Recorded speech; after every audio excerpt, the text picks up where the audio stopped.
এই কথাটো উঠালৈ কিয় কোনে উঠালে তাৰ আৰত কোন আছে 2014 পৰা 2025 লৈকে কিয় শুই আছিলে আজি উঠিটো উঠালে আপোনালোকেতো জানে হৈ জানো কোনবা হত্যা কৰাৰ কাৰণ বুলি ভাবি কোনকচোন এটো ৰাজনীতিক কাৰণ আৰু কোনে কৰিছে এটো আমি জানো ৰাজনীতিক কাৰণ কোনে কৰিছে নকওঁ এটা সব কথা কোৱাটো ঠিক নহয় জি বিদায় কি শপত নেমা দিছে কি দিছে এটো মই নাজানো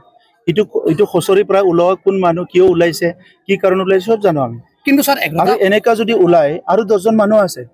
যোনে ইলেকশন খেলি গল এমপি হৈ গল কিবা হৈ গল ইবলাকো লক অসমতো এনেকা 100 জন মানুহ ওলাব ন্যায়টো কিয় নাপালে মইতো 5 বছৰে আছো আৰু মই কাউন্সিলতে আছো ইয়াৰ আগতে হাগ্ৰামাই আছিলে ইয়াৰ আগত অসমত কোন সৰকাৰ আছিলে কোন লিডাৰ আছিলে ডিজিপি কোন আছিলে অফিচাৰ বিলাক কোন আছিলে লাফিকুল হত্যাৰ ন্যায় পাইছে ক'ত আছে লাফিকুল হত্যাকাৰী বিলাক ক'ত লুকাই আছে ন্যায় পাব না লাগে লাফিকুল হত্যাকাৰী বিলাক পাব লাগে না লাগে তো আপোনালোকে পিয়া বসুমতাৰীক ইমান মৰম দেখাইছে আজি লাফিকুলক অলপ দেখাওচোন 2 মিনিট আৰু বেলেগ হত্যা বিলাক বদলেণ্ডতো আৰু এনেকা বহুত হত্যা আছে মই আপোনালোকক গোটেই লিষ্ট দিব পাৰো অগণন লিষ্ট দিব পাৰো মই কৈছো জগজিৎ শইকীয়াৰ হত্যাকাৰী ক'ত লুকাই আছে ন্যায় লাগে না লাগে আপোনালোকৰে সাংবাদিক হয় কিন্তু আজি যে নিউজটো বজালে কোনে বজাইছে কোন নিউজে বজাইছে কোন পৰ্টেলে বজাইছে কিয় বজাইছে 2014 ৰ পৰা ইমান কিয় খুই আছিল আজি যে তাৰ মাক দেউতাকে ন্যায় পোৱা নাই বুলি যে ইমান দৰদি হৈ গল